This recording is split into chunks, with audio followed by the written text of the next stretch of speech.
Donc voilà, on va te laisser te présenter. Oui. En tout cas, je tiens encore, comme mon collègue Paul a déjà dit, à adresser nos sincères excuses aux personnes voilà, qui se sont déjà couchées depuis 21 heures et qu'on n'arrivait pas à se connecter. C'était un problème technique de ma part. Et en deuxième lieu, je tiens à te remercier pour cette occasion d'échange.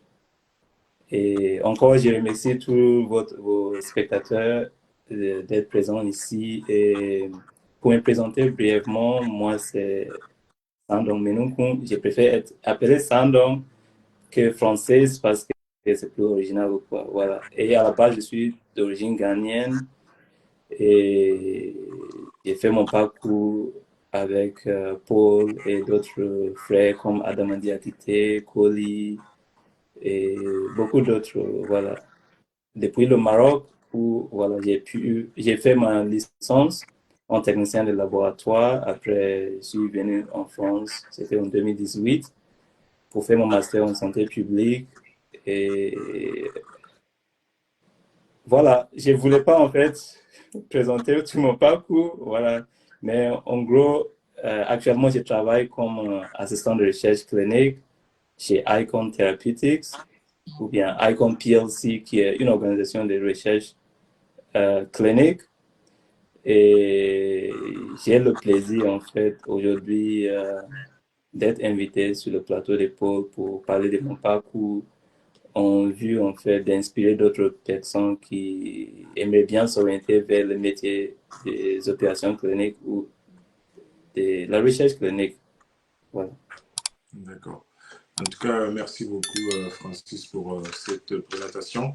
Voilà, vous l'avez compris, hein, Francis a eu un parcours, en tout cas, très varié. Il a commencé ses études depuis le Maroc, à savoir qu'il est bilingue, il est voilà, de nationalité ghanéenne. Donc, vous pouvez le comprendre déjà par voilà, son discours qu'il est anglophone de base. Okay. Donc, Francis a commencé ses études supérieures déjà, donc son parcours depuis le Ghana en passant par le Maroc et ensuite en France. Donc, il a un parcours riche et varié avec cette compétence linguistique qu'on recherche aujourd'hui, celui d'être bilingue. Donc, voilà, Francis a eu en tout cas un parcours beaucoup plus dans tout ce qui est la recherche clinique et aujourd'hui, il travaille dans ce domaine-là. Donc, nous aurons l'occasion de comprendre avec lui ce que c'est que la recherche clinique. Et pour, sans plus tarder, je vais donc commencer par cette première question. Alors, Francis, comment as-tu découvert le domaine de la recherche clinique? Et déjà, pourquoi pas nous poser un petit décor sur ce thème-là, parce qu'on va beaucoup parler de la recherche clinique, et ensuite nous dire comment as-tu découvert le domaine? D'accord. Donc, d'abord, c'est quoi la recherche clinique? La recherche clinique, si vous voulez, c'est l'ensemble des étapes, en fait, qui se réalisent en vue de tester l'efficacité ainsi que la sécurité des médicaments. Donc, nous tous, on prend des médicaments. Chaque fois qu'on a des maux de tête, on prend de Doliprane ou quoi que ce soit. Avant, en fait, l'autorisation de la mise sur le marché de ces Doliprane qu'on prend, il y a toute une étape, il y a un ensemble des étapes, en fait, de l'évaluation de ces médicaments et même après la mise sur le marché de ces médicaments, que ce soit le Doliprane, comme on aime citer comme exemple, il y a toujours, en fait, la suivi de pharmacovigilance sur tous ces produits-là. Donc, toutes ces étapes et toutes ces procédures de recherche qui se réalisent avant l'autorisation du médicament sur le marché ou même le suivi de pharmacovigilance des produits déjà mis sur le marché, toutes ces étapes, c'est ce qui englobe en fait la recherche clinique. Donc, quand on parle de la recherche clinique, sachez bien que ça, c'est chez l'homme. Voilà. Lorsqu'on commence à utiliser le terme clinique, là, on parle de l'évaluation du médicament, que ce soit son efficacité ou bien sa sécurité chez l'homme.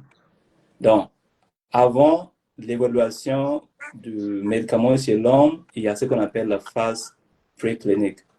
Donc, la phase préclinique de la recherche clinique, ça, c'est l'étude chez l'animal, en fait, les cobayes. Voilà. Et donc, la phase préclinique, voilà, je vais quand même prendre mon temps pour donner du contexte, parce que je sais que c'est pas tout le monde peut-être connecté qui est forcément dans le domaine de la recherche en santé, forcément. Ouais, tout à Donc, fait. oui. Du coup, la phase préclinique, ça, c'est la phase, en fait, chez l'animal. Donc, la toute première fois que le médicament sera administré dans un contexte expérimental sera la phase 1 de la recherche clinique. Du coup, la recherche clinique est divisée en 4 phases. Du coup, en phase 1, c'est le but en fait de la phase 1, c'est d'étudier la tolérance de ces médicaments chez l'homme. Après, on passe en phase 2. Dans les études de phase 2, on cherche en fait à étudier l'efficacité de ces médicaments. Voilà. Et on passe maintenant en phase 3 où on fait en fait une étude sur une population plus large, généralement des études dites randomisées, voilà, où en fait il y aura un médicament standard ou au cas où il n'y a pas un médicament standard bien connu, on peut utiliser un placebo. Et maintenant, un autre bras qu'on appelle le bras de nouveau traitement, en fait. Donc, la plupart des essais, en fait, que nous, on a fait sont généralement des phases 2 ou des phases 3, parce que c'est là où on cherche vraiment à étudier l'efficacité et la sécurité des médicaments dans une population plus large. Quand je parle d'une population, ça veut dire la population d'études, voilà. Et comme j'ai dit, une fois que le médicament, après les études de phase 3 sont autorisées sur le marché, il y a la surveillance pharmacologique et ces genres d'études sont généralement dites des études non interventionnelles, ça veut dire c'est en vie réelle et on recueille toujours des données voilà, en vue en fait de toujours tester ou prouver l'efficacité continue voilà, du médicament, ainsi de suite.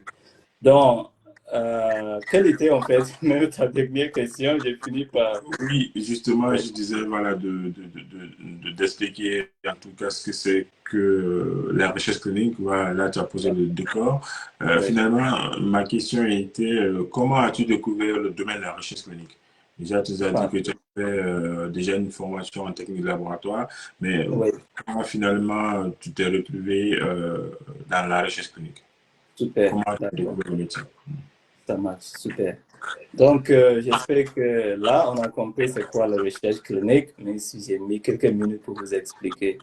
Donc, comment moi j'ai découvert en fait le métier de la recherche clinique, c'était vers la fin, ou même je dirais même durant mon parcours de master en santé publique. Déjà, au début de mon introduction, j'avais dit que j'ai fait ma licence en technicien de laboratoire et que par la suite, je suis venu en France. Ça, c'était au Maroc pour ma licence. Et par la suite, en 2018, je suis venu en France pour faire mon master à la fac de médecine de Aix-Marseille Université, à la Timone, pour ceux qui connaissent bien Marseille. Et durant, en fait, donc, il s'agissait d'un master en santé publique et je me suis spécialisé en épidémiologie.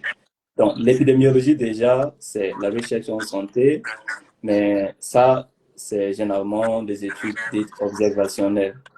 Mais durant mon parcours de master en santé publique, on s'est posé beaucoup de questions. Quelle sera en fait la suite après le master? J'étais très, très motivé en ces moments de continuer en fait mon parcours dans la recherche en santé, peut-être en faisant ma thèse, mais malheureusement, ou heureusement pour moi, parce que j'ai aucun regret aujourd'hui de travailler dans la recherche clinique. Mais juste après mon master en santé publique, je n'ai pas trouvé une bourse, ça veut dire pour faire ma Pour thèse. financer. Ouais, pour financer. Exactement. Exactement. Du coup, on s'est posé, je dirais, En fait, j'ai profité de cette occasion pour dire un grand merci à tous les collègues qui m'ont accompagné durant mon parcours de master à Aix-Marseille Université, à savoir Monsieur le docteur Alate Amen. Peut-être que vous ne le connaissez pas, mais lui, c'est un Togolais d'origine et il était parmi les frères là-bas. Et on s'est posé, nous tous, on s'est posé beaucoup de questions, quelle sera la suite, parce que c'est pas facile. Lorsqu'on fait un parcours de recherche en santé publique, c'est pas assez facile de trouver une thèse après et que c'est pas aussi facile de trouver un poste directement en tant qu'épidémiologiste avec un niveau master. Donc, on était obligé en fait de s'orienter vers des métiers plus professionnels que la recherche en fait. Du coup, heureusement aussi pour nous, à la fac de médecine de Marseille, il y avait cette formation qui s'appelle FacTech. Donc, FacTech, c'est formation des attachés de recherche clinique et des techniciens des études cliniques. Donc, cette formation aussi, chose que j'aimerais préciser, c'est que cette formation FacTech, qui est la formation des attachés de recherche clinique, des techniciens d'études cliniques, même si ça s'est fait généralement dans les différents facs de médecine et d'autres institutions de la santé en France, vous pourriez faire cette formation chez un, comment je vais dire ça, dans un établissement privé en fait. C'est possible en fait de faire ces genres de formation. Bien sûr que ce sera plus payante dans un établissement privé, mais c'est bien possible. En ligne, si vous tapez par exemple formation des attachés de recherche clinique, vous pourrez tomber sur des formations comme ça. Mais du coup, voilà en gros comment j'ai découvert cette formation. Du coup, à l'issue de ma formation de master en santé publique, je devais faire une année encore de DU, diplôme universitaire, voilà, en attaché de recherche clinique et technicien des études cliniques, ce qui m'a permis en fait de m'orienter vers le métier dit des opérations cliniques, c'est-à-dire le métier de la recherche clinique, au lieu de continuer, parce que dans ce domaine, en fait, ça se recrute beaucoup, en fait, il y a beaucoup de débouchés et bien sûr qu'on va parler de ça après. Donc, voilà, mais en gros, voilà comment j'ai découvert la recherche clinique. D'accord, super. Donc, ça veut dire que c'est par plusieurs concours de circonstances. Tu te posais beaucoup de questions après une formation réussie en épidémiologie. Donc, tu te posais la question, mais voilà, quel sera le futur donc, de mon parcours? Et là, tu te dis, pourquoi pas une formation en tant qu'attaché de recherche clinique. OK. Donc, merci en tout cas pour voilà, pour cette présentation sur comment tu as découvert le métier. Et maintenant, j'aimerais savoir, est-ce qu'il y aurait une formation type pour travailler dans la recherche clinique, hormis ce diplôme universitaire que tu as, voilà, hormis ce diplôme universitaire, cette formation en tant qu'attaché de recherche clinique. Est-ce qu'il y a d'autres formations qui pourraient aboutir directement au métier de recherche clinique, où il faut forcément... Absolument. Voilà. Absolument, absolument. C'est une très excellente question que tu as posée parce que le diplôme, que ce soit un diplôme universitaire ou quel autre type de diplôme, de formation, des attachés de recherche clinique, lui tout seul ne suffit pas pour travailler en tant qu'assistant de recherche clinique ou bien attaché de recherche clinique ou autre. Ça ne suffit pas. Donc, il vous faut d'abord un diplôme dans ce qu'on appelle en anglais les life sciences. Donc, ça pourrait être l'infirmière, la radiologie, technicien de laboratoire. Vous pouvez même être médecin et si vous choisissez en fait de devenir attaché de recherche clinique ou de travailler comme assistant de recherche clinique, c'est faisable. Mais il vous faut à la base une diplôme, pardon, excusez-moi, hein, je vais vous tuer avec mon français aujourd'hui. Donc, à la base, il vous faut quand même un diplôme dans les sciences de la vie, la biologie, la médecine, comme je dis, pharmacie, radiologie, infirmière, laboratoire, voilà, peu importe, il faut quand même un diplôme, au moins une licence. Voilà. Maximum, si vous avez votre master ou doctorat, vous êtes même super qualifié. Mais il faut quand même une licence dans les sciences de la santé. D'accord, super. Déjà, voilà, pour nos auditeurs, n'hésitez pas en tout cas à liker, à partager, s'il vous plaît. Voilà, ça va. Là, on va suggérer le live à d'autres personnes. Donc, Monsieur Minungou, justement, donc il faut déjà avoir une bonne base dans les sciences de la vie, laboratoire, médecine, biologie, etc. Par contre, est-ce qu'avec tout simplement une licence en laboratoire ou en biologie ou bon, déjà, en tant qu'avec un diplôme de médecine, j'entends ce qui est possible, mais est-ce qu'avec juste une licence en biologie, on peut penser à faire une formation en tant qu'attaché clinique? Mais ça, c'est la première question. Est-ce que tout simplement avec la licence et le DU attaché des recherches cliniques, on peut directement commencer le métier, on peut directement penser à rentrer directement dans le monde professionnel?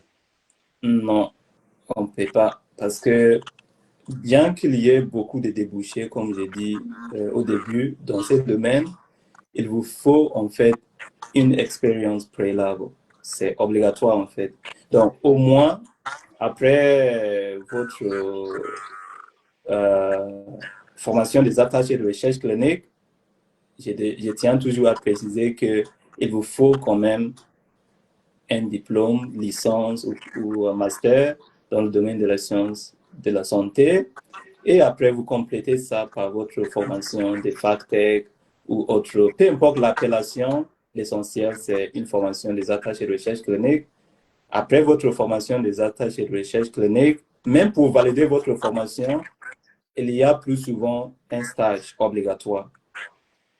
Donc, ça veut dire le stage est indispensable. Donc, après, et c'est ce qui aussi vous ouvre la porte aux tous les postes que vous souhaiterez en fait faire dans le domaine de la recherche clinique. Donc, il vous faut obligatoirement un stage après votre formation des attachés de recherche clinique ou des techniciens des études cliniques. Donc, cette formation, vous pouvez le faire, que ce soit dans le domaine public, généralement dans les hôpitaux, APHP, APHM, en fonction de votre ville, et soit dans ce qu'on appelle le CRO. Le CRO, c'est Clinical Research Organization, les organisations de recherche clinique, comme actuellement, je travaille pour ICON. ICON, c'est une organisation mondiale de la recherche clinique, mais on peut avoir aussi des startups. Donc, on va revenir sur ça peut-être, mais je pense qu'on a trop. Il faut quand même que, voilà, j'explique bien les choses. Donc, comme je dis, il vous faut au moins un stage. Et ces stages, je précise, ça pourrait être dans le public, comme ça pourrait être dans le CRO. Donc, soit, si vous avez la chance, soit même directement dans un laboratoire pharmaceutique. Comme par exemple, ça pourrait être Novartis, Sanofi, voilà. Mais même si ce n'est pas impossible, c'est un petit peu difficile de travailler directement pour le laboratoire parce que toutes ces organisations de recherche clinique que vous connaissez, que ce soit ICON, IQVIA, PPD, en fait, leur but, c'est de recruter des talents pour aller travailler pour ces laboratoires pharmaceutiques. Donc, en gros, c'est ça. Voilà. Donc, il vous faut obligatoirement un stage. Vous ne pouvez pas juste, après votre formation des attachés de recherche clinique, trouver. C'est possible. Je ne dis pas que ce n'est pas possible, mais c'est très, très rare parce que la plupart du temps, même s'il y a des déboutés, on va vous dire, monsieur, vous n'avez pas d'expérience. Et même après votre stage, c'est pas facile. On va développer ça, mais voilà. Moi, ma question, plus précisément, ça veut dire que avec une licence dans le domaine des sciences de la vie et la formation qui a un diplôme universitaire, plus un stage, on peut prétendre à des postes d'attaché de recherche clinique. Absolument, ça, absolument. Okay. D'accord. Après, je vous parlerai, pardon. Après, je vous parlerai des détails, ça veut dire l'époque d'entrée, en fait. Parce que c'est pas, sinon vous allez passer votre temps à postuler. Vous allez entendre les gens dire que, mais quand même, il y a beaucoup de débouchés, ça se recrute, mais voilà. Il y a plusieurs portes d'entrée. Je vais expliquer ça après. Dans ce cas, voici l'occasion. Parle-nous un peu de ces portes d'entrée, c'est-à-dire que quelqu'un qui, on le sait très bien, là on parle à des publics qui sont en France ou même en Afrique, hein, qui ont beaucoup des diplômes initiaux en biologie, pharmacie, etc. Maintenant, et qui souhaiteraient justement faire cette formation-là. Maintenant, comment est-ce que ces personnes peuvent directement voilà, passer après cette formation dans le monde du travail? On a en tout cas le plan d'action pour y arriver. Super bonne question. Donc, comme j'ai dit, les portes d'entrée sont plusieurs. Maintenant, la porte d'entrée la plus conseillée, d'après moi, sera de passer d'abord en tant que dans le public, hein, dans le public, parce que dans le public, généralement, il y a des filières, des maladies rares dans les hôpitaux, que ce soit voilà, APHM, APHP, voilà, tous les grands hôpitaux en France. Il y a toujours des filières voilà, axées sur plusieurs thématiques de recherche. Et généralement, ils recrutent des assistants de recherche clinique, des techniciens des études cliniques, ainsi de suite. Et chose aussi à savoir, c'est que toutes les recherches cliniques, en fait, se réalisent généralement dans des centres hospitaliers. Parce que ce sont les centres hospitaliers qui ont les patients. Et c'est là où il y a les médecins investigateurs ou investigatrices qui vont, en fait, auxquels seront proposées les études ou bien le projet des études cliniques par les laboratoires pharmaceutiques, ainsi de suite. Donc, la meilleure porte d'entrée, c'est de passer. Parce que la bonne chose aussi, c'est que là-bas, généralement, ils sont pas trop exigeants par rapport aux organisations de recherche clinique, ça veut dire par rapport au CRO ou bien par rapport au laboratoire pharmaceutique direct. Donc, la meilleure porte d'entrée pour moi, à l'étape 0, après votre stage, sera de vous orienter vers le secteur public. Maintenant, lorsque vous serez embauché, par exemple, comme technicien des études cliniques ou assistant des études cliniques ou attaché de recherche clinique junior, après peut-être 1 an ou même 6 mois, avec quelques expériences, là, vous pouvez déjà maintenant commencer à postuler pour les CRO ou bien les... Voilà. Mais ça ne veut pas dire forcément que, du coup, après votre stage, en fait, pensez à postuler un petit peu partout. J'essaie en fait de prioriser pour vous dire là où vous aurez plus de chances, mais ça ne veut pas dire que vous n'aurez pas de chance si vous postulez directement pour le CRO. Donc, après votre stage, postulez un petit peu partout. Postulez dans le CRO, Clinical Research Organization. Ce sont les organisations de recherche clinique. Exemple, ICON, PPD, IQVIA, il y en a MedPace, il y en a plusieurs. Donc, après ça, mais le public, comme j'ai dit, que ce soit les CRO, pardon, les APHM, on contient, voilà, les grands hôpitaux en fait de votre ville. Aussi, dans les petits CRO, il y a des CRO aussi, start-up.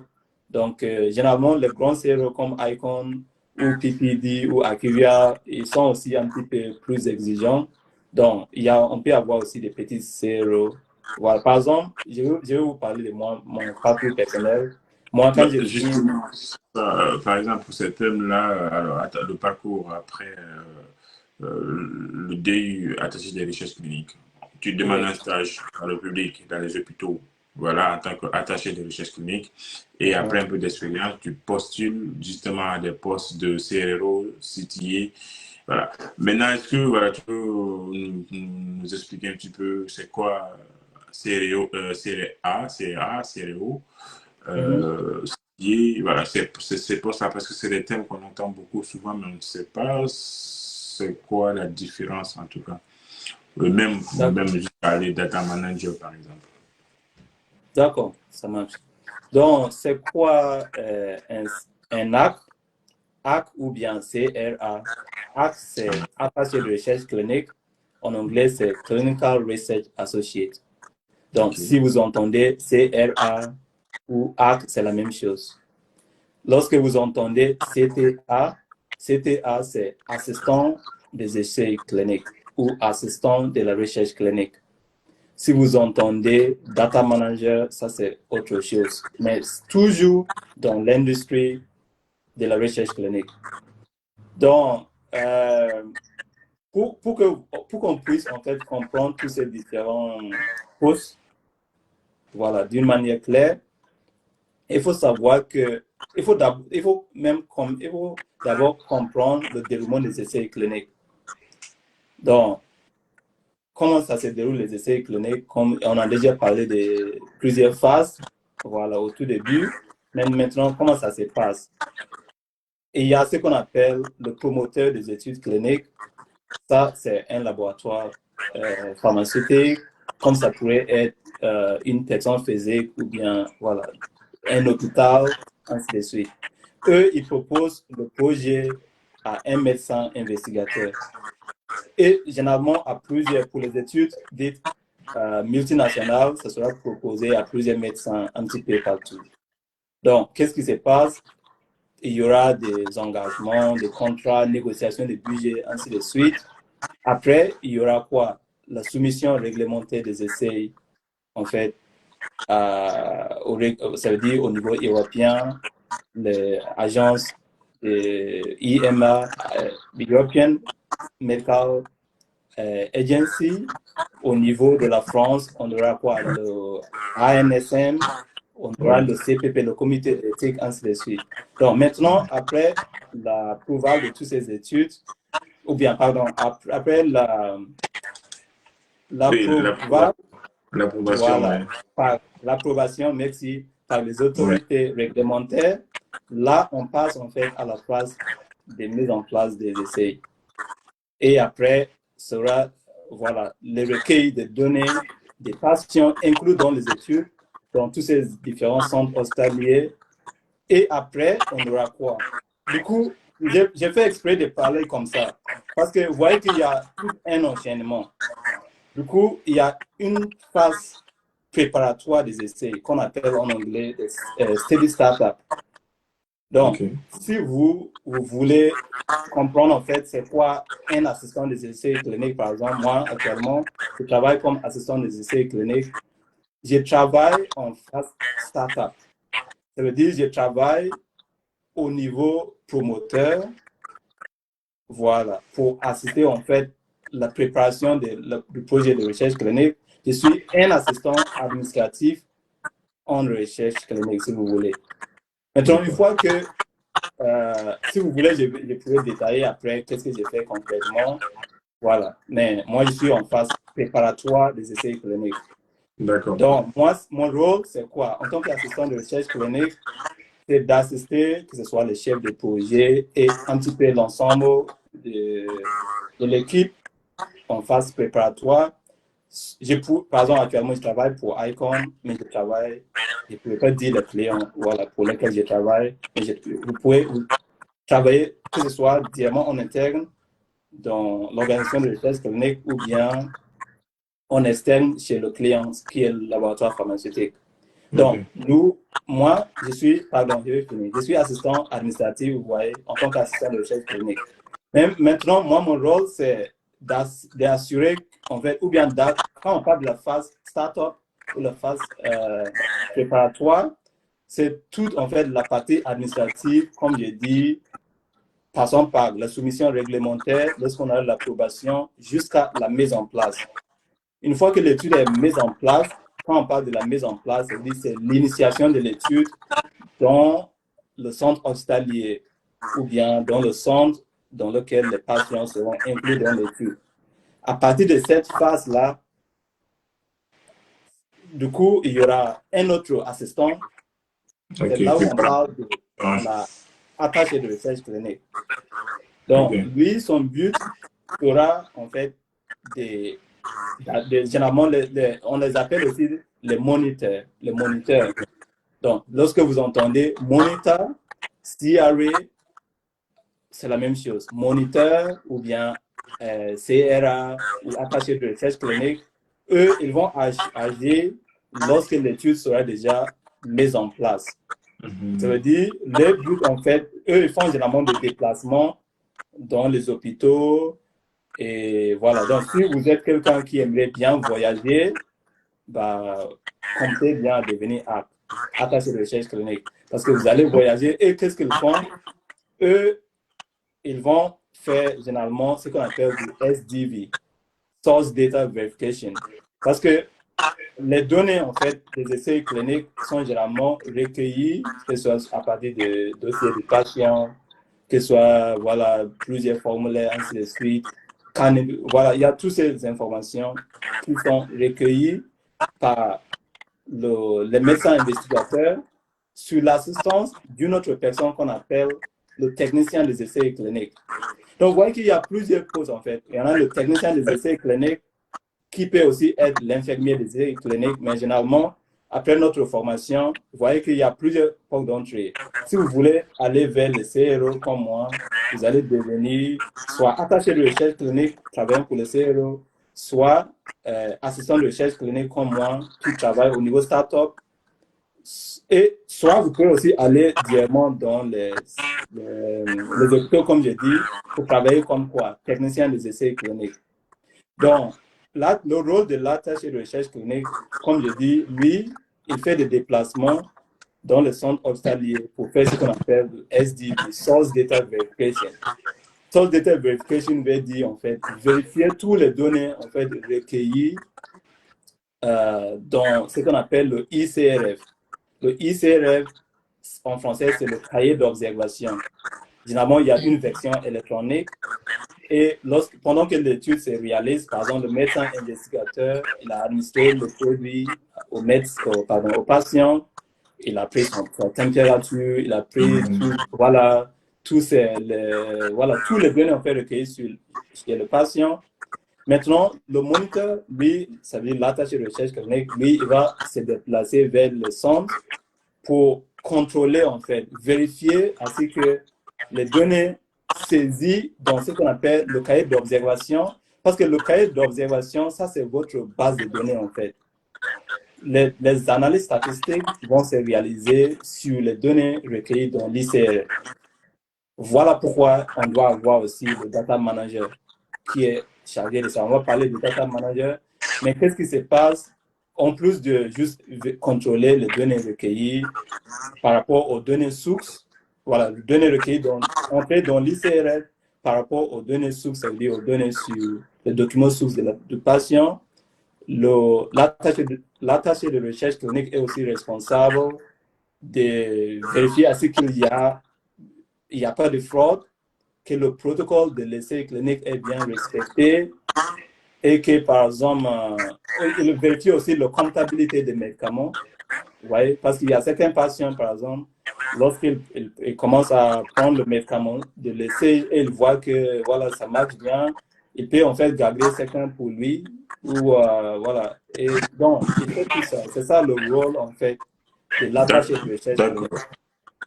Maintenant, ok, pardon. je comprends, voilà, je vois que tu es vraiment passionné par ce que tu fais. Et nous, en tout cas, voilà, le but, c'est d'expliquer vraiment à nos auditeurs, pardon, c'est qu'ils ont quand même compris, en tout cas, la limite, tout ce qui est attaché de recherche clinique, technicien de recherche clinique, technicien d'essai clinique, et CRO, data manager.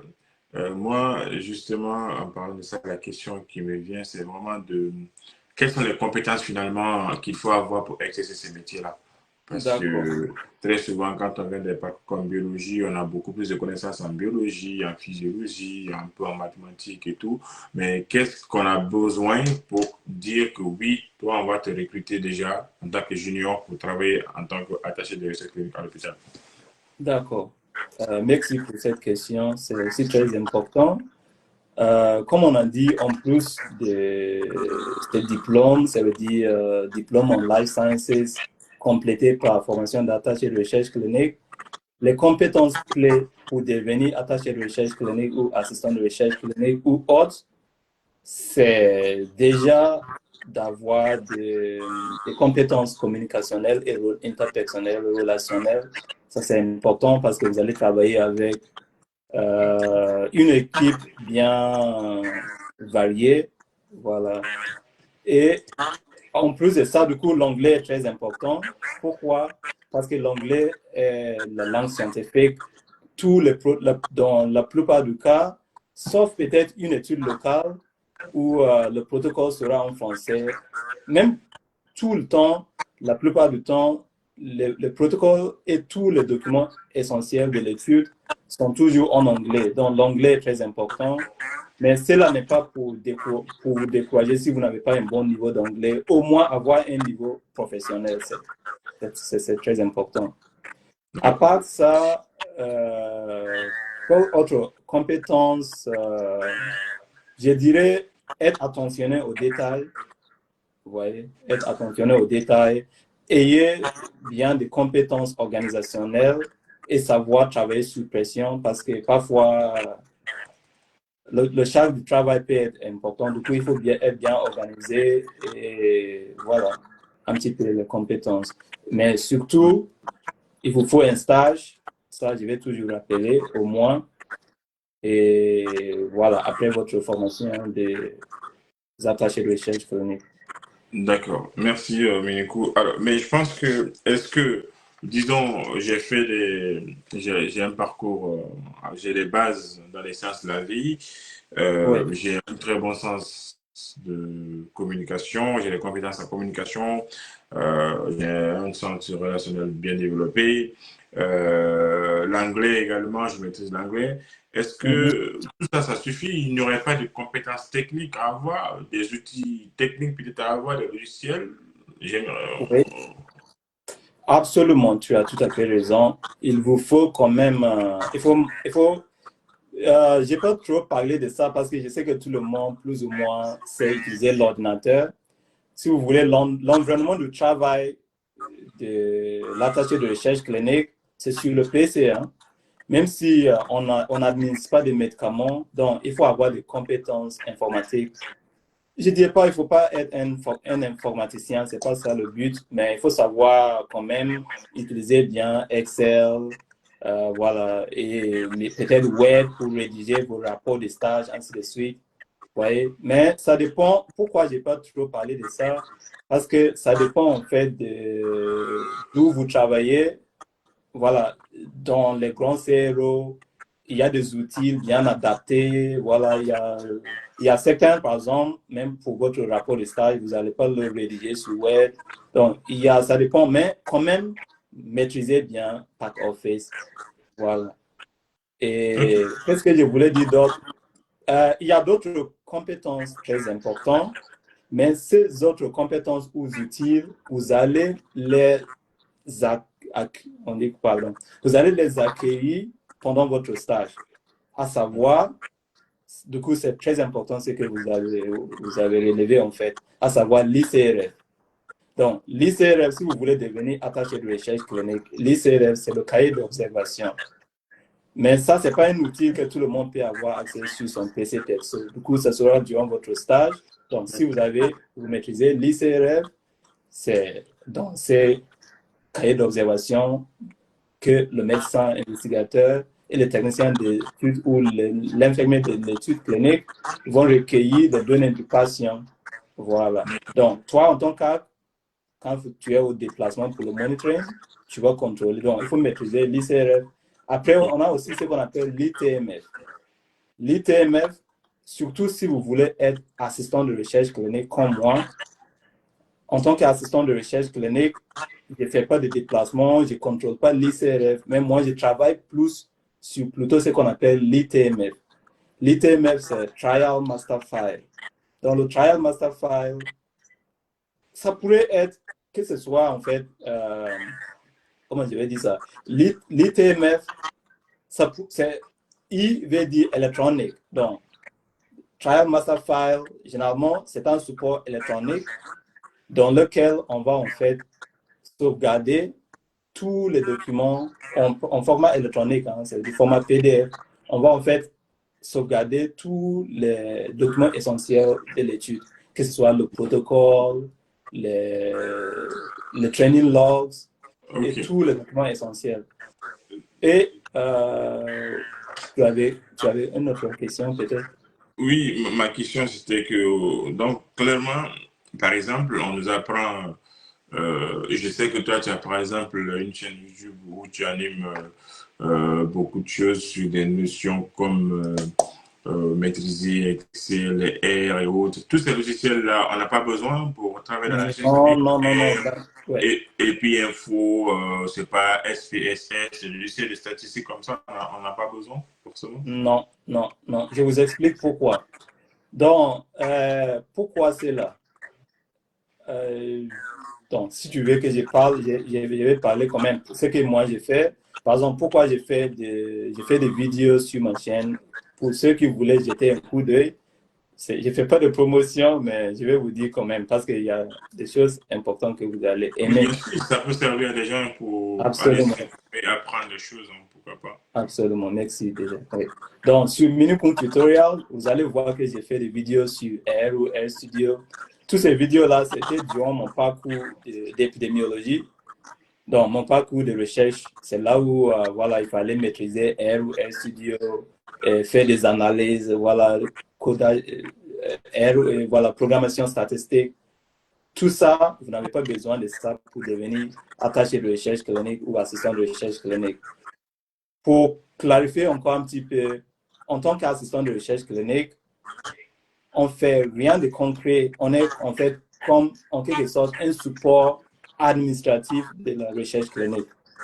Donc, c'est pour ça qu'on dit moniteur, l'attaché de recherche clinique, il ne fait que contrôler, vérifier des choses, vérifier par exemple la température de stockage des médicaments de l'étude dans le centre hospitalier, vérifier ainsi qu'il n'y a pas de fraude, vérifier et aussi faire, très important, le suivi des essais, des effets indésirables du médicament. Donc, toutes ces informations sont recueillies dans le cahier d'observation qui s'appelle l'ICRS. Toi, en tant qu'attaché de recherche clinique, tu ne fais que contrôler. Tu ne fais pas de calculs statistiques. Il y a l'équipe statistique. C'est pour ça, tout à l'heure, tu as parlé du biostatisticien. Le biostatisticien, pardon, le data manager. Le data manager, c'est lui, en fait, qui est responsable Déjà, c'est lui qui est responsable de la conception de ces cahiers d'observation qu'on appelle l'ICR. Donc, c'est le data manager qui va conceptualiser quelles sont les informations qui seront recueillies durant l'étude sur le patient, ainsi de suite. Et c'est lui qui gère toutes ces parties de données-là. C'est le data manager. Après, on a ce qu'on appelle le verrouillage de la base de données, database lock, à la fin de l'étude. Et après le verrouillage, pardon, ça va maintenant au niveau statistique. Et il y a toute une équipe de biostatisticiens qualifiés qui s'occupent en fait des analyses statistiques.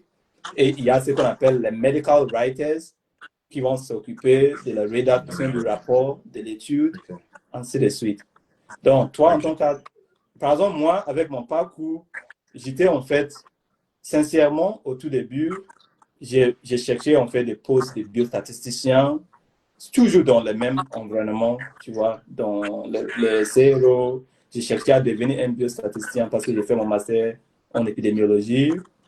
Et voilà, l'épidémiologie, c'est la recherche clinique, c'est la biostatistique et tout ça. Je voulais faire ça. Je voulais aussi, pardon, je dis l'épidémiologie n'est pas la recherche clinique, mais c'est dans le même milieu en fait. Du coup, je voulais travailler soit comme biostatisticien, comme épidémiologiste sur les études, real world evidence. Tout ça était dans mon panier. Malheureusement et heureusement, parce que voilà, finalement, je devais choisir en fait de faire, parce que c'est pas facile de trouver des postes, je devais faire ma formation d'attaché de recherche clinique, après m'orienter vers le métier des opérations cliniques. Lorsque vous entendez métier des opérations cliniques, c'est généralement les métiers en fait de mise en place des essais cliniques et de suivi des essais cliniques. Donc voilà. Donc, en gros, pour répéter, vous n'avez pas besoin de maîtriser des outils statistiques pour devenir attaché de... Honnêtement, je me disais, bon, c'est des trucs, il fallait avoir vraiment des compétences pour pouvoir monter tout ça. Non, oui, non, non. Ok, Toutes les super. compétences, ouais. Maintenant, Ce sont des compétences, pardon, oui, ce est-ce sont que je des, vais poser... Oui, sorry, vas-y, je te laisse parler. désolé, oui. Ce sont des compétences administratives, en fait, Ok, et organisationnelles, pas des ok. compétences Bah, statistiques. Oui. ok, en deux mots ou vraiment en une phrase, comment tu vois l'avenir de ces métiers, d'autant plus en Europe ici, parce qu'on a beaucoup de jeunes qui sont dans les parcours sciences de la vie. Comment est-ce que tu les conseilles de... Est-ce qu'il y a des opportunités? Quel est le taux d'insertion? On trouve facilement ou il faut vraiment bosser dur en fait pour déboucher, pour avoir un poste après une formation, puis un diplôme universitaire en attaché de l'essai clinique? D'accord, une belle question. Je dirais que à tous les jeunes diplômés, c'est c'est très facile en fait d'entrer, comme j'ai dit.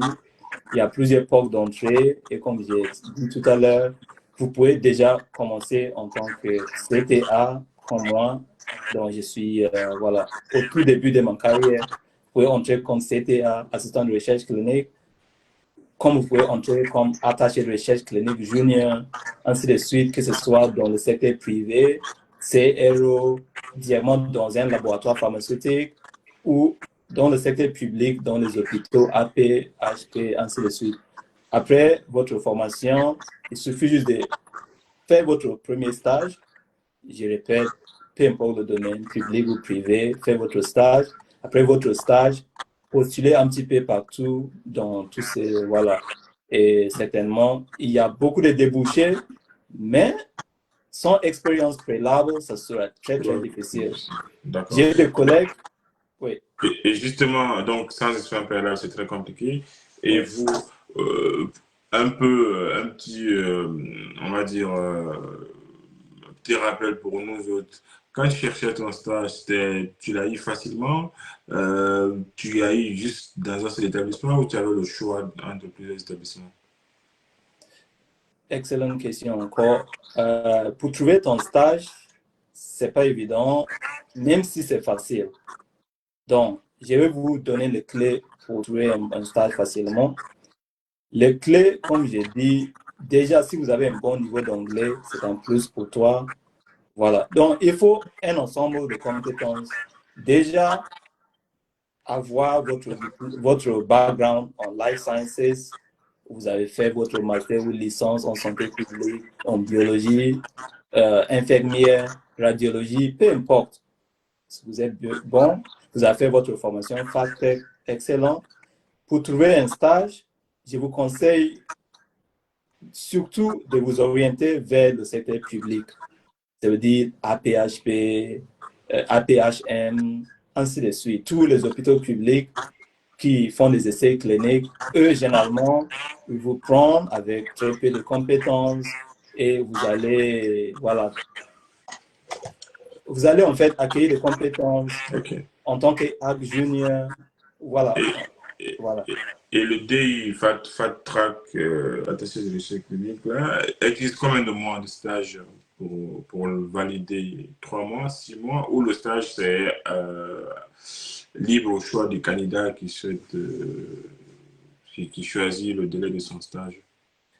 Généralement, c'est 4 à 6 mois. Donc, Et ça fait partie du diplôme. C'est-à-dire que vous avez 6 mois ou la moitié de l'année de formation et l'autre moitié, vous faites un stage, c'est ça?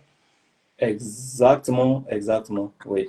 Ça veut dire, en fait, il y a généralement, à la fin de votre formation théorique, voilà, après le cours théorique, il y aura un examen à passer.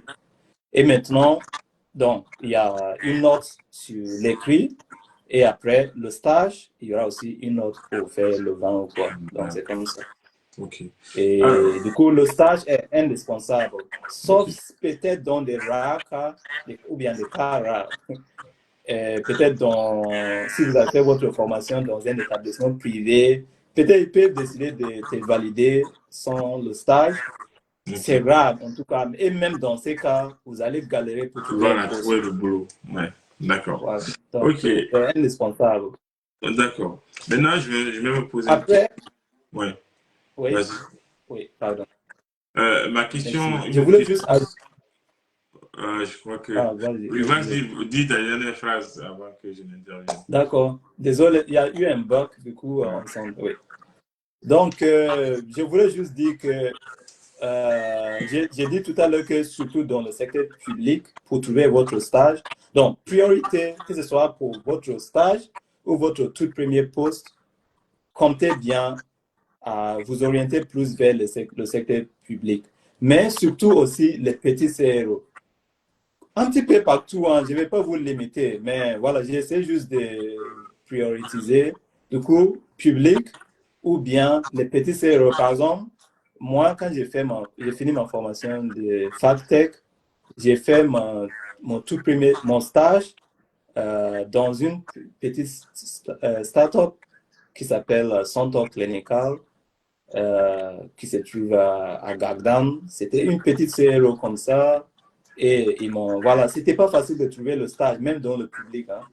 Du coup, finalement, c'est pour ça que je vous ai dit, essayez un petit peu partout, parce que j'étais en train de prioriser APHP, ainsi de suite. J'ai pas eu de stage là-bas, mais j'ai fini par avoir mon stage dans une petite CRO. Vous voyez? Après, si par chance, vous pouvez même avoir un stage directement dans une grande CRO comme Icon, IQVIA, et après votre stage, on peut vous garder. Donc, D'accord. voilà, mais il vous faut quand même le stage. Ok, merci. Toi qui travailles aujourd'hui dans le domaine de la recherche clinique, Oui. je vais leur poser une question un peu plus large. Nous sommes tous, en tout cas pour nous deux, originaires de l'Afrique. Comment est-ce que tu vois l'avenir de la recherche clinique en Afrique? Mais justement, avant de parler d'avenir aujourd'hui, quel est le constat, quel est l'état des lieux de la recherche clinique en Afrique? Parce que nous avons beaucoup de maladies chez nous, mais est-ce que ce sont des questions d'actualité? Il y a des CRO là-bas, il y a des recherches cliniques qui sont entamées, ou tous nos médicaments, en tout cas, proviennent tous de l'Occident? Voilà, c'est une question large, mais je sais que tu vas nous apporter des questions. Absolument, une question très importante, oui. Je dirais que la recherche clinique actuellement en Afrique n'est pas encore assez développée, malheureusement, mais on est en train, on va y arriver, vous voyez. Donc, je dirais qu'actuellement, il y a très peu des essais cliniques qui se font en Afrique. Et ça même, c'est un problème très, très important, en fait, que tu as relevé comme ça, parce que posez-nous la question, si par exemple, les médicaments qu'on consomme sont en fait testés chez Sur des notre continent populations en africain. dehors de l'Afrique qui ont des démographies et très variées par rapport aux Africains. Et voilà, et Donc, malgré ça, l'efficacité, il peut y avoir des soucis par rapport à l'efficacité parce qu'on teste des exactement, populations qui ne vont pas consommer globalement. Même si, bon, on teste des Asiatiques ou des Européens, alors que les médicaments vont être plus aussi consommés en Afrique. chez les Africains, vous voyez. Donc, c'est un souci, en fait. Vraiment, c'est un souci. Et je prends cette occasion de ma petite manière, en fait, de parler à tous les dirigeants africains et à tous les parties prenantes, en fait, de vraiment développer aussi la recherche clinique en Afrique, vous voyez. Et parce que il faut, en fait, qu'on teste et qu'on consomme, on ne doit pas, en fait, attendre qu'on nous amène des médicaments et voilà, autorisés sur d'autres marchés et voilà. Il faut qu'on arrive en fait à tester. Mais je ne dis pas ça pour dire qu'il n'y a pas du tout de recherches cliniques qui se font en Afrique. Il y en a qui se font, mais c'est généralement aussi la bonne chose aujourd'hui, c'est que euh, les laboratoires pharmaceutiques quand même fournissent des efforts en faisant en fait des études multinationales, donc Voilà, c'est la question multicentrées. que je voulais te poser parce que vu que ce sont des grands laboratoires et il y Oui. a ce problème-là, on sait qu'il y a des variations en tout cas d'un peuple à un autre. Oui. Pourquoi? Pour justement tester une efficacité à 100% des médicaments, même si Mhm. ça reste quand même, il y a pas de risque, il n'y a pas de risque zéro, il y a jamais de 100%, il y a quand même des effets indésirables, voilà, qui sont notés dans les notices. Mais ces grands laboratoires-là, ils savent que oui, il faut quand même tester sur une large population. Ils n'incluent pas des populations africaines? Si, ils le font. C'est ce que je voulais parler, en fait. Je ne dirais pas tout le temps, hein. Vous voyez? D'accord. Je ne dirais pas tout le temps, mais Ça va certains dépendre des moyens peut-être du laboratoire. Si c'est un petit labo, il n'a pas trop de moyens, il ne va pas aller ailleurs trop pour inclure. certainement pas. Voilà. Oui. Surtout les maladies rares, les patients inclus pour les maladies rares, c'est généralement plus souvent ici, tu vois. Alors qu'il y a aussi. Mais quand même, il y a certains laboratoires quand même qui font des essais cliniques en Afrique.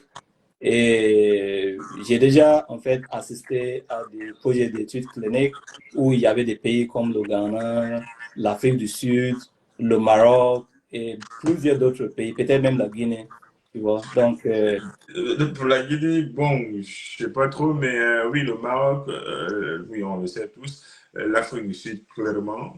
Et le Ghana aussi, c'est un modèle en Afrique subsaharienne parce que il n'y a pas longtemps, j'étais sur voilà, ma file d'actualité LinkedIn et je voyais un jeune qui est chercheur, je crois, en France, qui est parti dans un rassemblement de scientifiques, je crois, dans un pays de l'Europe du Nord, oui, où il a fait un post, il a raconté beaucoup.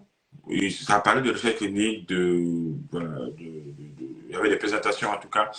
Il était très déçu de voir qu'il n'y avait qu'un seul Africain, en tout cas, qui parlait d'études de la recherche clinique, mais c'était le cas du Ghana en fait. Et il disait franchement, dans un tel rassemblement où tout le monde vient, chacun présente des projets, en tout cas de la recherche, mais il était très déçu en tout cas de voir qu'il n'y avait qu'un seul pour représenter toute l'Afrique en fait. Ce qui veut dire qu'il y a du chemin à faire et il faut comme d'ailleurs tous les domaines, dans beaucoup de domaines dans nos pays, il faut quand même ne pas oublier ce côté de la recherche clinique parce que à un moment donné, pour être indépendant ou s'il faut des souverains, il faut aussi être capable de produire, comme tu l'as dit, tester ce qu'on pense. exactement. Produit, oui, oui, oui, je suis tout à fait d'accord avec toi. Il faut en fait que nos gouvernements investissent dans en fait l'industrie pharmaceutique en Afrique.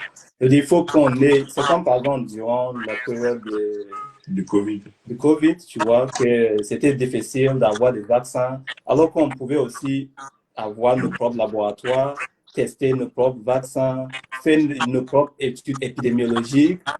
Voilà, des choses qui reflètent nos réalités, tu Ouais. vois. Et regarde ce qui s'est passé. Lorsqu'on dépendait aux vaccins, finalement, on a fini par recourir aux méthodes Ouais. propres à nous. Ouais. Donc, c'est là pour dire quoi? Pour dire qu'on ne doit pas, en fait, il faut, comme tu dis, cette souveraineté-là, c'est important. Et déjà, il y a certaines personnes et la responsabilité aussi dans les mains de toi et moi, tu vois. Et nous, les gens qui sont dans la diaspora, c'est aussi notre responsabilité d'apporter nos compétences dans toutes les manières possibles. Ouais. Par exemple, il y a au Sénégal actuellement une CRO qui s'appelle Families. Ok, Farman. Et je tiens à féliciter, en fait, yes, Families. Je tiens en fait à féliciter cette dame. Elle voulait même m'embaucher durant le moment où, voilà. Mais finalement, j'ai fini par rester encore en France, mais j'ai comme vraiment travaillé pour eux un jour. Mais c'est un très bon exemple. En tant que CRO, elle réalise des études multinationales là-bas en Afrique. Donc, en tant que CRO, c'est certainement pour les laboratoires étrangers la plupart du temps, mais c'est ce que tous les CRO font. Les CRO, ce sont des organisations de recherche clinique et elles travaillent pour tous les laboratoires pharmaceutiques dans le monde possible. Donc, c'est aussi une autre manière. Peut-être demain, si on a les moyens, on pourrait collaborer pour créer notre propre CRO, recruter nos propres statisticiens. On a des statisticiens diplômés ici, on a des épidémiologistes, on a des médecins doctorants en santé publique. On peut tous, en fait, se regrouper ensemble, chercher à créer que ce soit une organisation de recherche clinique, les gens qui sont, voilà, dans la biotechnologie, on peut tous, en fait, commencer et penser à mettre nos compétences ensemble, créer nos propres laboratoires. On a tous les scientifiques, si tu veux, des ingénieurs comme toi, Adama. On est un petit peu partout. Il y a Koli qui va bientôt devenir pharmacien. Il y a Alpha, je ne sais pas ce que fait lui. Je suis le Donc, pharmacien, Alpha aussi. voilà. Donc, c'est aussi dans notre responsabilité D'accord. oui, collective. En tout cas, c'est vrai, il est temps, il est grand temps d'ailleurs que nous, Africains, qu'on s'intéresse à ce sujet-là. Euh, Absolument. Oui. ok. Déjà même, oui. On est- Déjà, sorry. oui, vas-y, yes, go. Yes, Okay. vas-y. Déjà, je te félicite pour ce que tu fais, mon frère, parce que ce que tu fais, voilà, c'est tout cela. Imagine, par exemple, quelqu'un en Guinée ou au Ghana qui ne savait pas c'était quoi la recherche clinique. Aujourd'hui, il doit découvrir c'est quoi la recherche clinique. Et de plus en plus, quand on s'oriente vers ce genre de métiers et on comprend les métiers de la santé, et voilà, Je suis totalement d'accord. Je suis totalement d'accord. En fait, hier, j'étais en réunion avec un ami, on se disait que l'information, c'est très capital. L'information, absolument, c'est très capital. Ton exemple est très parlant parce que tu disais tout à l'heure que quand tu as fini ta formation en épidémiologie, tu t'es posé plein de questions. Mais vers où je veux partir? Qu'est-ce que je peux faire? Mais il a juste fallu que quelqu'un te dise, ben, attention, je pense que tu pourrais faire telle formation. Et aujourd'hui, voilà, tu t'es orienté finalement là. Si tu avais cette information depuis le début, bah, voilà, tu serais déjà engagé dans cette voie-là sans pour te poser beaucoup de questions, tu vois. Et c'est absolument, ça qui est important. Et comme tu l'as dit, merci beaucoup pour, voilà, pour cette reconnaissance. C'est vraiment ça le but. Il faut partager l'information, il faut communiquer pour que les gens sachent que tout ne se résume pas qu'à être pharmacien ou médecin. Il y a bien des métiers qui vont au-delà. Il y a bien des métiers qui vont au-delà absolument, et que chacun peut trouver. Comme tu as vu, tu parlais d'infirmières, que même les infirmières pourront faire ces formations pour pouvoir un jour absolument. devenir des recherches cliniques. Il y a des gens qui font la biologie, se disent non, mais c'est fini, il n'y a pas d'avenir. Et pourtant, c'est des métiers, il y a beaucoup de métiers qui pourraient être débouchés avec une formation en tant que biologiste. Ok, Absolument, absolument. d'accord. On Par est en tout exemple, cas. Oui, oui, vas-y, vas-y. oui, pardon. Par exemple, il y a mon collègue là dont je te parlais, le docteur Alate Amen. Lui, il a fait sa médecine au Togo. Il est venu en France faire l'épidémiologie avec moi, son master à Marseille avec moi. Et c'était, comme je dis, à travers lui. Moi-même, je ne savais même pas qu'il y avait cette formation d'attaché de recherche clinique dans la même fac où j'étais. Je ne savais pas que ça existait. Donc, je dis, c'était un très bon point que tu as relevé. Il faut en fait qu'on s'ouvre et que, voilà, en fait, on cherche, il faut, comme tu dis, l'information, c'est clé. Sinon, après mon master, j'ai compté en fait faire ma thèse. Il n'y avait pas de thèse, pardon, de bourse pour financer ma thèse. Quelle était l'autre option? C'était de travailler comme épidémiologiste. J'ai cherché un petit peu partout. C'était pas évident de, voilà, de sortir avec niveau master, recherche pour aller travailler pour l'OMS ou travailler pour, on va vous dire, il n'y a pas d'expérience. Même ici, dans les institutions publiques, que ce soit, comment ça s'appelle même? Oh là là, Santé publique INSEM, France. Oui, INSEM. ICM, ok. Voilà. C'était pas facile de trouver même pas un stage. Ah, tu vois. Tu vois, mon stage, je l'ai fait à la fac même. J'avais la chance. D'autres personnes avaient même du mal à trouver un stage. Moi, j'avais la chance. J'avais eu mon stage dans le laboratoire de santé publique de notre université d'Aix-Marseille qui s'appelait CRS. Voilà. Mais c'est comme ça. Du coup, l'information est clé en fait. Et une chose aussi très importante que tu as relevée, c'est le fait que lorsqu'on finit nos études, la plupart de nous pensent que ça veut dire que tu as fait ton master en tel. Du coup, tu vas obligatoirement en fait travailler dans ces domaines-là. il faut toujours penser à upgrader, comme on dit. Ça veut dire, par exemple, moi, j'ai fait mon master en santé publique, mais je savais que je ne pouvais pas travailler avec ça. Du coup, il faut chercher des métiers auxiliaires, En tout cas, voilà, proche. voilà. Et maintenant, je suis dans un domaine où ça se recrute beaucoup. Tout le temps, on cherche des attachés de recherche clinique, on cherche des assistants de recherche clinique. Du coup, si tu as fait ton master ou l'infirmière ou radiologie, technicien de laboratoire, peu importe, en tout cas, voilà une autre porte d'entrée. Il suffit de faire ta formation de FATEC, formation des attachés de recherche clinique. Après ça, tu fais ton stage de quelques mois et tu peux, certainement, je te garantis, il y a, voilà, il y a trop même de débouchés. Oui. Super. Mais est-ce que en France, ici, comme nous sommes en France, c'est assez, à part l'Université de Marseille qui donne cette formation, est-ce qu'il y aurait d'autres universités? Absolument. À mes connaissances, à part Marseille, peut-être je devais faire cette recherche-là, mais je suis sûr que ça s'est fait en fait dans plusieurs institutions de la santé, en fait, tous les facs de médecine. Voilà, généralement, pour le parcours de santé publique, par exemple, généralement, il y a, comment je vais dire ça? Tu peux faire, par exemple, comme moi, j'ai décidé de faire parcours épidémiologie, mais il y a parcours biostatistique, il y a parcours data manager, il y en a plusieurs, voilà, parcours. Donc, je profite à dire que quelqu'un, par exemple, qui fait son master en épidémie, pardon, en santé publique, s'il veut trouver des débouchés facilement, sans peut-être faire la recherche clinique, il peut décider, par exemple, de faire la biostatistique. Il pourrait avoir sa chance de trouver un poste, même si ce n'est pas évident.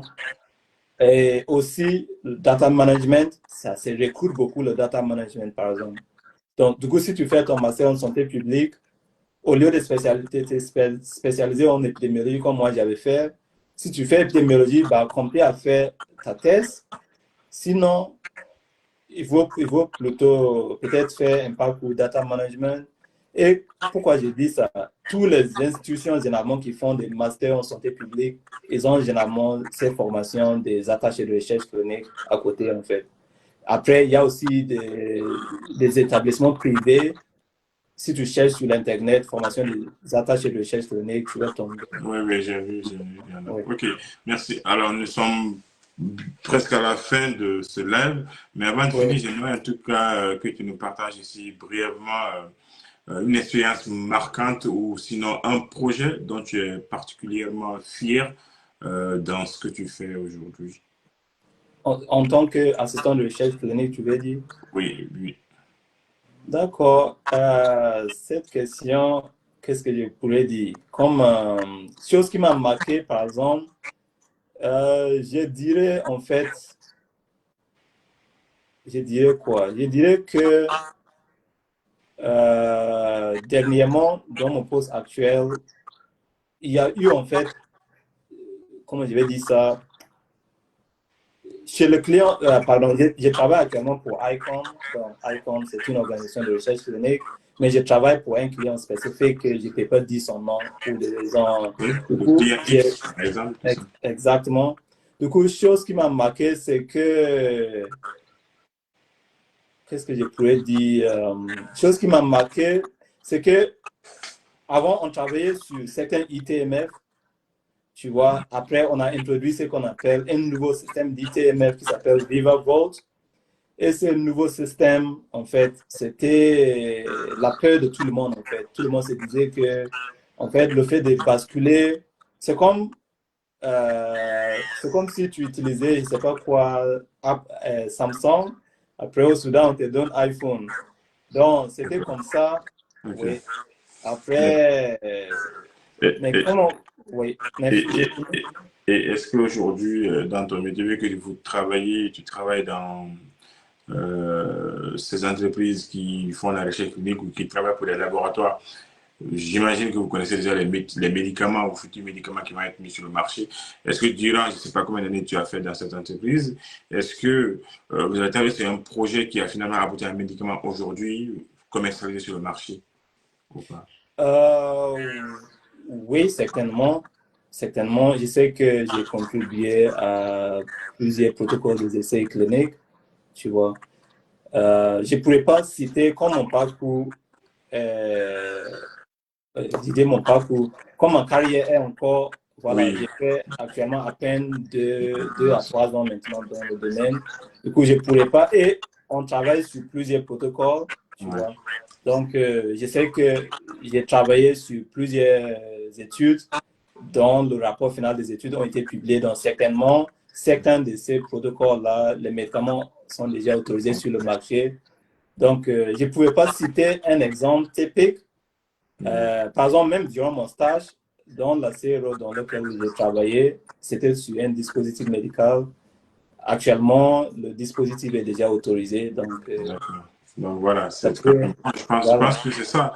Nous travaillons tous dans des métiers où l'impact est énorme parce que nous participons à sauver des vies, même si on n'est pas là comme habillé en blouse blanche, mais quand Oui, même, en backup, on fait quand même beaucoup de choses, que ce soit absolument.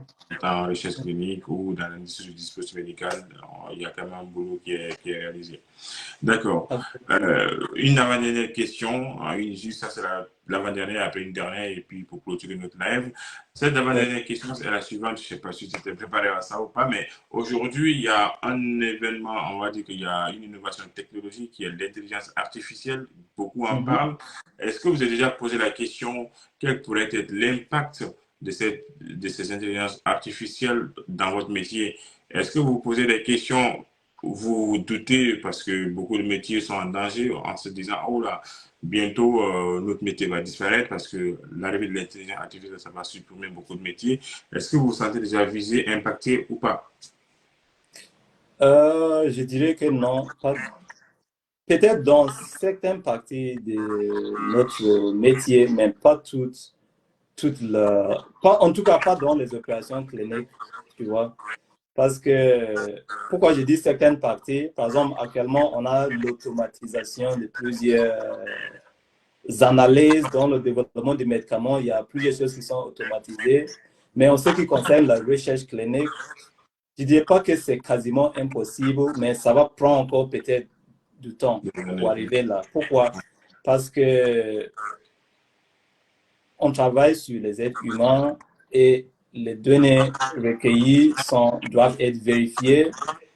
Et en fait, il y a certaines parties, comme je dis, qui peuvent être automatisées. Par exemple, si on oublie même du côté, comment je vais dire ça, du côté peut-être, moi, en fait, pour moi, c'est pas envisageable, en tout Ok. cas, dans le Dans- court terme, en fait. Ok, ok, Oui. super. Euh, nous sommes à la fin de ce live, mais la toute dernière question serait un mode de motivation. En tout cas, est-ce que tu pourrais dire à un jeune qui nous regarde aujourd'hui, what you would like to say to a young student, Graduate? yeah, a Yes. young graduate, which is watching this streaming? Yes. Okay, I would say suivez vos rêves, vous voyez. Et chose à savoir, c'est que chaque fois qu'il y a un obstacle, c'est toujours une opportunité cachée derrière. Donc, chose aussi, par exemple, moi, quand j'ai fait mon master en épidémiologie, j'étais bloqué. Je me suis dit où j'allais, vous voyez. Mais finalement, durant ce processus-là, je ne savais pas qu'il y avait aussi tout un autre métier frère de la recherche épidémiologique, qui est la recherche clinique, dans lequel je pouvais trouver tant d'opportunités.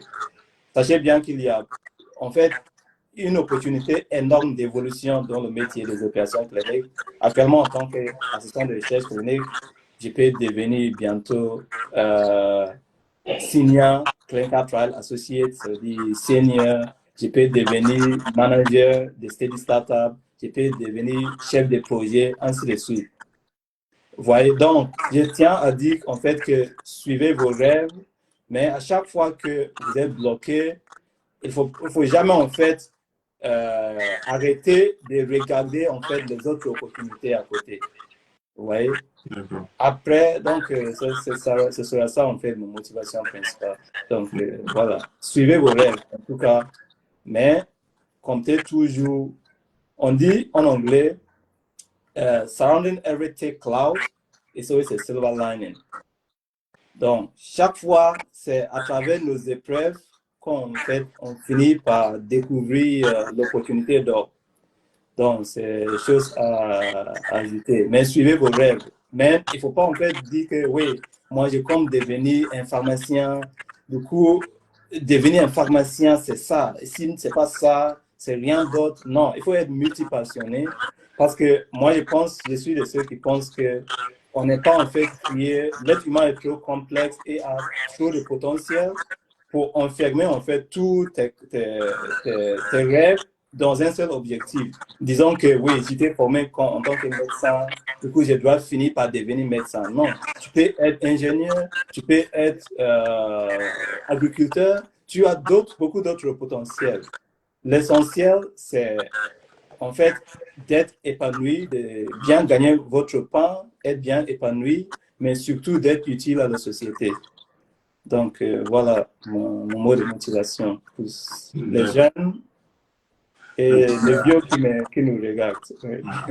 En tout cas, voilà, très mot de la fin, enfin, très mot de motivation très poignant, on va dire. Parce que voilà, c'est vrai que beaucoup aujourd'hui sont enfermés dans une sorte voilà, de bouteille parce que voilà, ils avaient certainement un rêve qui était de devenir tel ou d'exercer tel métier, mais finalement ça n'a pas eu lieu et ils se disent qu'ils ont raté leur vie. Et pourtant, il y a beaucoup d'autres opportunités. Il s'agit tout simplement de regarder autour et pour comprendre que oui, on peut revirer le chemin et aboutir à quelque chose d'intéressant. La preuve, nous sommes là aujourd'hui, on a commencé des formations d'expit qui, pour beaucoup, ça n'allait pas aboutir à quelque chose de grand, mais aujourd'hui, voilà. Voilà. Donc, je pense que tu as totalement raison. Il ne faut pas rester bloqué. Donc, à tous nos auditeurs, nous avons envie de leur dire vraiment un très grand merci d'avoir suivi avec nous sur ce sujet qui concernait la recherche clinique, travail, opportunités et métiers. Vraiment, ça a été pour moi un honneur de recevoir un invité de taille. Ce n'est pas souvent évident, nous savons tous en France, chacun est occupé à ses activités, mais si quelqu'un accepte de décaler en tout cas ou de placer 1 à 2 heures de son temps pour partager en tout cas à un public large, pour moi c'est très gentil et il faut être reconnaissant pour de telles personnes. On dit, la Bible dit chasser honoreux de tels hommes. Moi, je suis très reconnaissant et je bénis Dieu pour ta vie, pour tout ce que tu fais et pour ce que tu as partagé ici. Je pense que ça va aider beaucoup. Cette vidéo va rester en tout cas pendant 1 mois, 2 mois selon la durée que Facebook aura accordée avant qu'elle ne soit supprimée. Mais je pense que les prochaines personnes qui tomberont sur cette vidéo seront vraiment émerveillées et ça va les servir parce qu'ils découvriront ici les clés pour rentrer dans le métier, les clés pour rentrer dans le monde professionnel et vraiment l'avenir en tout cas et ce qu'on peut faire pour l'Afrique par rapport à la richesse clinique. Donc, sans plus tarder, Francis, juste peut-être un ou 2 mots de la fin avant de terminer ici. D'accord. Je tiens aussi à te remercier pour cette occasion d'échange bien enrichissant. Et aussi, je tiens à remercier tous tes spectateurs et ton public de nous avoir écoutés. J'espère qu'ils ont retenu quelque chose et qu'ils vont surtout partager parce que une dernière chose à dire, c'est que j'invite en fait toute la jeunes diplômés, ainsi de suite, à se connecter à ta page parce que comme moi j'ai dit, si j'ai consacré mon temps pour assister à ça, c'est parce que j'ai vu la valeur que tu transmets et je soutiens en fait tes efforts de regrouper tous les différents en fait euh, parcours ici, voilà, et peut-être professionnel ici. Et pour moi, je pense aussi que c'est ça le bon chemin. Du coup, il faut que tous que s'abonnent à ta page pour bien, parce que aujourd'hui, ou bien généralement, on souffre parce qu'on a le manque d'informations. D'information. Mais quand on a les bonnes informations, au lieu de passer votre temps, je dis pas, il ne faut pas en fait divertir, mais pensez toujours en fait, ce qu'on va devenir demain dépend des informations qu'on a. Voilà, si on passe notre temps, si vous voulez devenir, je ne sais pas quoi, un professionnel de la santé et vous écoutez jamais de podcasts sur la santé, vous écoutez jamais, voilà, vous serez égaré après. Donc, et comme tu as dit, c'est ce que tu fais là, c'est ce qu'on a besoin en fait pour changer la réalité de notre continent, l'Afrique, et de nous en tant qu'un peuple. Donc, ces choses, c'est pas comme si on n'a pas les talents. Bien Partout sûr. où tu vas trouver qu'on a inventé beaucoup de choses, on réalise beaucoup de choses énormes. Mais c'est qu'on n'est pas organisé. Donc, ce que toi, tu fais là, c'est le travail d'organisation et c'est très important et tout le monde doit soutenir et c'est le chemin en fait. J'espère prochainement voir en fait beaucoup d'autres personnes ici et ça ferait plaisir d'entendre aussi les parcours. Et je tiens une dernière fois à remercier en fait ton audience pour toutes les personnes en fait qui ont décidé de se connecter malgré les problèmes techniques. Comme on a dit, on ne savait pas qu'on va finir par se voir, mais on a fini par y arriver. Mais merci surtout pour votre patience et le temps et votre attention que vous avez accordé. C'est très apprécié. Et n'hésite pas à nous connecter si jamais vous avez des informations, vous avez besoin des informations ou des conseils ou quoi que ce soit dans le domaine de la recherche clinique ou autre chose. N'hésite pas à m'écrire sur Facebook ou bien sur LinkedIn et ça ferait plaisir en fait de s'entraider ou quoi. Merci beaucoup. D'accord. Merci beaucoup, Minikou. Je ne vais pas ajouter encore quelque chose ou reprendre tout ce que tu as dit. Merci vraiment. Merci à nos auditeurs. Étienne Bamo, le supporter numéro 1 qui a suivi du début à la fin. Et tout le reste, voilà, vous qui avez liké, partagé, commenté. Vraiment, chapeau bas. Et merci pour la force.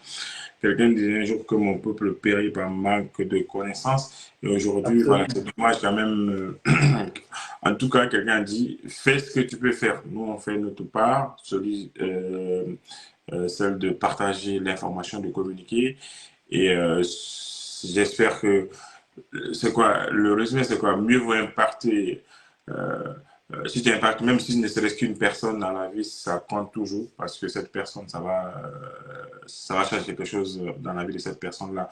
Donc aujourd'hui, on ne voit pas au nombre, on voit à la qualité des personnes qui vont être touchées en fait par rapport à ce qu'on fait. Donc vraiment, merci Francis d'avoir pris ton temps pour partager tout. Absolument. Et je tiens à partager une dernière chose, voilà, pour motiver mes collègues qui nous regardent. C'est que votre entourage est très important, tu vois. Et par exemple, si moi je suis aujourd'hui ici et je suis dans ces métiers-là, c'est grâce en fait aux frères comme Paul, aux frères comme Diakité Adama, aux frères comme Kole Gilavogi, qui en fait on se sont entraidés. Moi, je ne savais pas que je pouvais même faire mon master. Je pensais qu'après mon bac, j'aurais terminé là-bas, j'aurais retourné au Ghana. Mais ils m'ont montré comment on fait évoluer et on a tous évolué ensemble. Aujourd'hui, on est fiers tu vois. Donc, votre entourage est très important et le networking est indispensable. Du coup, il faut bien être entouré. On dit mieux vaut être seul qu'être mal accompagné. Être mal accompagné. Donc, votre réseau est très, très important et il faut toujours rester loyal à ce réseau-là parce que c'est ensemble, en fait, on grandit, tu vois. Donc, c'est très important. Déjà, chercher les bonnes informations, avoir un bon réseau et il ne faut jamais, en fait, s'arrêter ou bien il ne faut pas, en fait, il ne faut pas emboîter tes idées. Il faut t'ouvrir et être curieux et en fait, tu vas atteindre ton potentiel. Voilà. Tout à fait. Okay, thank you very much, Mr. Sando Minuku. It was a great pleasure for me to receive you on this Facebook Live. I hope it's not the last one. Maybe we'll see each other another time. So I'm very grateful for having you today and see you soon. Peace. Peace. Peace. Peace, everybody. Bye bye. Merci à tous. Bonne soirée ou bonne nuit. Merci.